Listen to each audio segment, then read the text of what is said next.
আসসালামু আলাইকুম দর্শক বিন্দু, ইরানের জন্য খুবই ইতিবাচক একটি সংবাদ এবং ভালো একটি সংবাদ।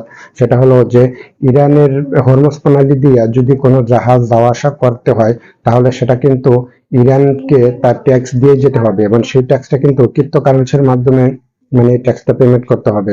এবং ক্রিপ্টোকারেন্সির মাধ্যমে যদি আপনি পেমেন্ট করতে না চান, তাহলে সেক্ষেত্রে আর একটা পথ খোলা আছে আপনার জন্য। সেটা হলো যে চীনের মুদ্রার উপরে আপনি ইরানিদেরকে ট্যাক্স প্রদান করতে পারবেন। কিন্তু তারা কিন্তু ডলারের কথা এখানে উল্লেখ করে নাই, কারণ ডলারে লেনদেন করতে গেলে কিন্তু এখানে ব্যাংকিং চ্যানেলে আসতে হয় এবং তারা চাচ্ছে যে আন্তর্জাতিক যে ব্যাংকিং চ্যানেলটা আছে, সেই ব্যাংকিং চ্যানেলের উপরের থেকে বা ডলারের উপরের থেকে ইরান বাইরে আসতে চাচ্ছে। এবং তারা কিন্তু আর ডলারের উপরে তারা লেনদেনটা করতে চাচ্ছে না। এখন মূল বিষয়টা হলো কোনটা জানেন, যে বাংলাদেশের জন্য তো আসলে ক্রিপ্টোকারেন্সিটা বৈধ না, বাংলাদেশের জন্য অবৈধ। তাহলে বাংলাদেশ কিভাবে ট্যাক্স প্রদান করবে? হয়তো বাংলাদেশ বেছে নিতে পারে যে চীনের যে মুদ্রা আছে, সেই চীনের মুদ্রার উপরে হয়তো তারা ট্যাক্স পেমেন্ট করতে পারে চীনের মুদ্রা দিয়া। এখানে হয়তো ডলারের দিকে আর ঝুঁকবে না। বিশেষ করে ইরানের সাথে যারা লেনদেন করবে, তারা হয়তো ডলারে আর বাণিজ্যটা হবে না। ইরানের সাথে লেনদেন করতে গেলে ক্রিপ্টোকারেন্সি প্লাস চীনের যে মুদ্রা, সেটার বিনিময়ে হয়তো তাদের সাথে বাণিজ্যটা করতে হবে। আর একটা কথা হলো যে হরমুজ প্রণালী দিয়া কোনো খালি জাহাজ যাতায়াত করতে গেলে কোনো ধরনের ট্যাক্স প্রদান করা লাগবে না।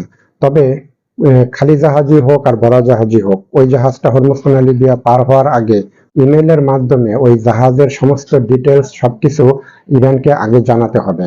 ওই জাহাজের সমস্ত কিছু ইরানকে আগে ইমেইলের মাধ্যমে আহ, আহ, জানাতে হবে।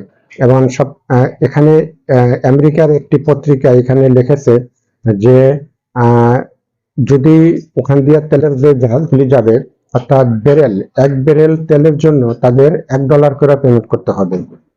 এবং যে তেলের যে ট্যাঙ্কার আছে, সেটার জন্য মিলিয়ন ডলারও পার হয়ে যাবে তাদের এই ট্যাক্সের পরিমাণটা। এখন এই যুদ্ধে সবচেয়ে কিন্তু কৌশলগতভাবে লাভবান হলো ইরান। ইরান একটু ক্ষতিগ্রস্ত হয়েছে, ইরান ভালো ক্ষতিগ্রস্ত হয়েছে, কিন্তু এই ক্ষতিটা তারা ট্যাক্সের বিনিময়ে কিন্তু তারা এই ক্ষতিটা তারা পোষায় নিতে পারবে। ইরান হরমুজ প্রণালী দিয়ে যে ট্যাক্সটা পাবে, এটা সারা জীবনের জন্য তাদের একটা ইনকামের একটা সোর্স এখান থেকে কিন্তু হয়ে গেল সারা জীবনের জন্য। এবং এই কৌশলগত সব ধরনের যুদ্ধের জন্য এই যুদ্ধটা আসলে একটা কৌশলগত যুদ্ধই ছিল, কিন্তু কৌশলগত এই যুদ্ধে আসলে ইরান কিন্তু পুরোপুরি ভাবে জিতলো। কারণ যেহেতু 10টা শর্ত দেওয়া হয়েছে, এই 10টা শর্ত সবই কিন্তু মেনে নেওয়া হয়েছে। তার ভিতরে একটা হলো হরমুজ প্রণালী। এখন এই যে ট্যাক্সের যে বিষয়টা, হরমুজ প্রণালী দিয়ে জাহাজ পার হওয়ার আগেই জাহাজ কোম্পানিগুলোকে ট্যাক্স প্রদান করতে হবে। জাহাজ পার হওয়ার আগেই কিন্তু ট্যাক্স প্রদান করতে হবে। আহ বিষয়টা কিন্তু এরকম না যে জাহাজ নিয়ে আমি চলে আসলাম, তারপরে আমি ট্যাক্সটা পেমেন্ট করলাম। বিষয়টা এরকম না। জাহাজ পার হওয়ার আগেই তাদেরকে ট্যাক্সটা দিতে হবে।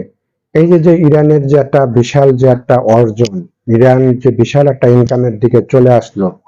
আহ, ইউরোপে এমনও কিছু দেশ আছে, তাদের আমার মনে হয় যে এই যে ইনকাম, এই ইনকামটা দৈনিক যে একটা ইনকাম হবে ইরানের, কিন্তু ইউরোপে এমনও কিছু দেশ আছে যে দৈনিক এই ইনকামের ধারের কাছেও ইউরোপের এই দেশগুলি তারা থাকবে না।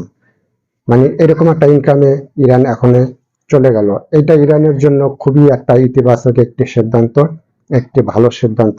দর্শক বিন্দু, যদি ভিডিওটা ভালো লাগে, যারা পেজে দেখবেন তারা সর্বোচ্চ শেয়ার করবেন, আর যারা ইউটিউবে দেখবেন তারা সাবস্ক্রাইব করবেন। আজ এ পর্যন্তই। আসসালামু আলাইকুম।